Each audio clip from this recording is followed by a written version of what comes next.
Obrigado, obrigado, Jean, e o INPE pelo convite. Já é a segunda vez que a gente vem falar aqui sobre a Amazônia, então é sempre uma plateia bastante entusiasmada. Bom, eu vou fazer um relato geral e passar um pouquinho para o hoje, com algum atraso aí, hoje de 10 anos atrás, 15 anos atrás, até agora, e falar um pouco do amanhã também, né? Nós somos, na verdade, um mundo conectado de gente desconectada. E eu acho que as palavras todas do Francisco demonstram isso.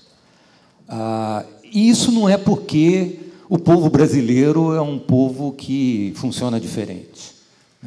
Tem algumas pesquisas recentes que saíram que os povos de países desenvolvidos parecem muito mais desconectados, embora estejam conectados via a mídia social, a internet e tudo mais. E isso vem muito porque nós não estamos conseguindo pescar, ser bons pescadores de informações, especialmente que a ciência nos dá, relevantes, e transformá-las em pressão social para mudança. Como foi o caso da Renca, e eu posso citar vários exemplos, inclusive do nosso instituto.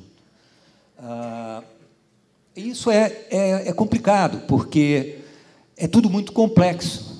Embora eu não concorde muito com essa tese da complexidade amazônica, eu acho que há uma dificuldade amazônica maior do que uma complexidade, é que a gente não tem ainda o traquejo de transformar as informações em algo que atinja o quintal de vocês. Essa que é a grande verdade, pelo menos na minha percepção. Quando o Francisco fala qual é o papel das terras indígenas para o bem-estar, não só dos brasileiros, mas do planeta, acho que Carlos vai mostrar um pouco sobre isso também, a gente não tem a dimensão de como, e nem a maneira de fazer a conexão, porque somos desconectados, a dimensão dos efeitos no nosso quintal. Então, esse é o primeiro problema que eu acho que a gente tem que atacar para mudar essa situação, aonde tem cientistas falando, como foi citado no Código Florestal, que a Eliana falou, e ninguém dá muita bola, porque estamos ainda conectados com o nosso quintal, ou, no máximo, com o quintal do vizinho. Então, eu acho que reconhecer isso é algo que a gente precisa fazer e criar os meios, e não achar culpados nisso, para superar essa questão. Eu vou pegar um exemplo só que foi falado várias vezes, biodiversidade. Sem falar aí no carbono, que eu vou deixar para o Carlos falar.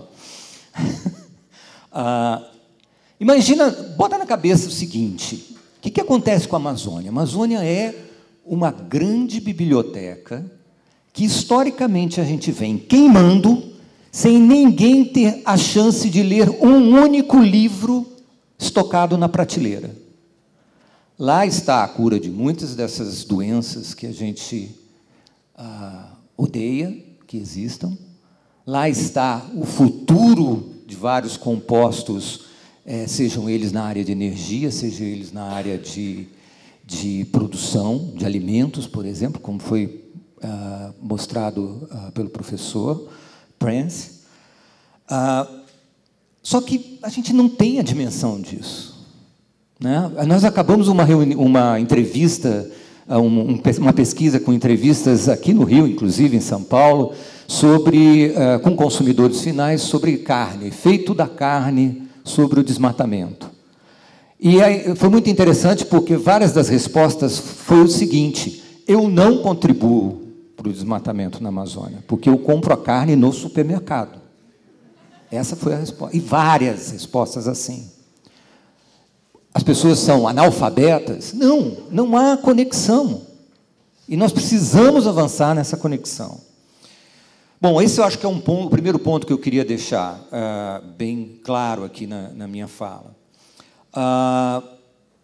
A Amazônia, outro exemplo que eu queria trazer de desconexão, e que a ciência pode fazer conexão, eu sou do Instituto de Pesquisa Ambiental da Amazônia, é uma ONG de pesquisa científica, isso não é muito comum no Brasil, né? Mas a gente tenta usar a ciência como alavanca para desenvolvimento sustentável. Vou dar um exemplo que eu acho que a Eliane tocou nele, que é a PEC 215, o Francisco sabe muito bem sobre isso, que é toda uma mudança na Constituição para reduzir os direitos indígenas, especialmente através criando entraves à homologação de terra indígena. Nós calculamos, baseado numa série de artigos científicos e revisões, que se aquela PEC passar, nós teremos uma emissão de 110 milhões de toneladas de CO2 até 2025. Isso equivale a toda a emissão da indústria brasileira em 2014. Esse é o modo de conversar lá. E os índios levaram esse relatório para fazer um contraponto àqueles dizendo que era muita terra para pouco índio. Aliás, eu escutei de um grande cacique, não foi o Francisco, mas a seguinte resposta a essa pergunta desse cacique: rapaz, é muito pouco índio para cuidar de tanta terra. E é exatamente isso que os indígenas estão fazendo no contexto de um planeta em aquecimento. Estão cuidando da terra e mais, cuidando da agricultura, já que, o Carlos vai mostrar isso também, floresta é um sistema enorme de irrigação e água. Os cientistas chamam a floresta como o oceano verde. Vocês viram isso, quem assistiu o filme inicial, dá para perceber isso direitinho. Portanto, é essa valorização e essa conexão que a gente tem que fazer, e não é culpa do povo, talvez seja culpa de um coletivo geral que não quer escutar ou tem dificuldade de escutar, e vários que têm dificuldade de falar e de pensar. Temos que ser melhores pescadores de informação que fazem diferença. 2 pontos a mais só, que vai levar umas 2 horas, mas tudo bem. Hoje, como é que nós estamos hoje com aquele atraso que eu falei? 2 cenários. Desmatamos, e aí eu não vou repetir os números, desmatamos quase uma França, 2,5 vezes o estado de São Paulo, vários assassinatos que existem até hoje, há uma grilagem de terra pública. Gente, nós brasileiros estamos sendo roubados com conivência do governo ao legalizar invasão em terra pública, especialmente aquelas que não foram destinadas. Para vocês terem uma ideia, tem 70, um pouco menos agora, mas por volta de 65 milhões de hectares de floresta públicas na Amazônia, isso equivale à área que já foi desmatada, um pouco menos, em que o governo não diz para que vai ser alocada. Se é unidade de conservação, se é para transformar em soja, não diz nada. Isso é o campo aberto para grilagem, que usa muitas vezes o gado como zelador da área grilada, né? Tem gente que bota gado e não faz nem cerca, porque não vale a pena o investimento. E depois espera o governo vir por um projeto de lei, ou o Congresso, e legalizar o que era ilegal. A anistia do Código Florestal foi muito nessa linha. Portanto, é uma área monstruosa. Quando a gente mostra isso para os noruegueses, eu estava com o Francisco em Oslo lá, e a gente fala que 50 noruegas, é uma dimensão que você não consegue realizar. Portanto, a gente tem uma série de questões de avanço do desmatamento, mas, por outro lado, a gente fez coisas muito legais, gente. Essa sociedade é fantástica. Acho que Francisco tocou no Renca, e é isso aí. O potencial de mudança, incluindo do governo, é muito grande. O fato da gente ter derrubado em 2005, de quase 30 mil quilômetros quadrados por ano de desmatamento para 4, demonstra que esse país é capaz de governança do desmatamento. demonstra que esse país tem uma comunidade, uma científica e uma sociedade capaz de dar conta nisso. E eu concordo com a Eliane quando ela fala que nós temos retrocesso agora. Esse retrocesso é o que está pautando o amanhã da Amazônia. E como evitar esse amanhã? Fazendo as conexões, como eu disse no início, mas também trazendo um discurso novo.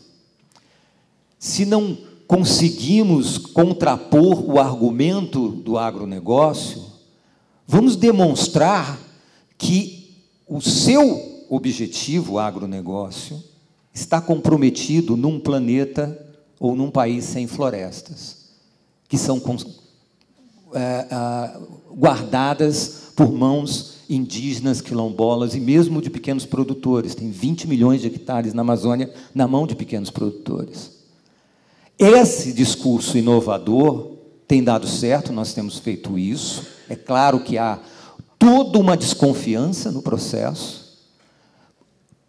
Por quê? Porque esse lado do discurso econômico talvez funcione, já que você possa, uma vez que você possa adicioná-lo ao discurso dos direitos, que é fundamental, e adicioná-lo ao discurso da fiscalização. O INPE tem o melhor sistema do mundo de monitoramento, e isso é verdade, mas tem um último ponto que é complicado. O que é ilegal hoje pode ser legal amanhã, mudando leis. Grande parte da conservação que foi citada, da área conservada na Amazônia, está garantida por leis e por direitos fundamentais, que estiveram muito pouco de ser removidos completamente. Se aquela PEC passa, e eu acho que a PEC ainda está na pauta, não desistiram. Portanto, leis são boas, mas não são perenes, depende de quem está no comando. Portanto, acho que esse é um ponto fundamental, mudar o discurso, trazer que a floresta é o irrigador, é o regador do agronegócio. E que investir na proteção de terras indígenas e áreas de conservação com cobertura florestal é o futuro da produtividade do agronegócio brasileiro. E tem vários, a gente acabou de publicar vários artigos mostrando isso na região do Xingu, por exemplo, de mudança do clima local. O último ponto, eu prometo, Jean, é um outro que eu acho que é fundamental. O Jean pediu para a gente interagir com a plateia, então eu vou fazer isso, né? Quantos aqui têm menos de 25 anos que levante, por favor. Não, que levante. Levante. Eu sei que está difícil levantar, mas levanta. Vamos lá, gente. Menos de 25 anos. Eu sei que tem gente mais velha querendo levantar, mas vamos lá. Eu não perguntei quem tinha mais de 60 anos, né? Acho que o grande ponto para a solução da questão climática e socioambiental nesse país e no planeta está no amanhã. O amanhã da Amazônia são esses caras em pé. A única exceção são esses indígenas que podem ficar em pé, sejam mais velhos ou mais novos. Esse é o futuro da Amazônia. E eu estou dizendo isso porque, se nós não começarmos a nos preocupar no desenvolvimento do que a gente vem chamando lá no Instituto de cidadania climática, qual é o cidadão e como nós vamos prepará-lo para enfrentar um clima aquecido, um planeta em transformação, como é que vocês, aí com 25 anos, vão estar tomando decisões que envolvem a questão de migração climática, que envolve mortalidade alta, que envolve uma série de perdas econômicas?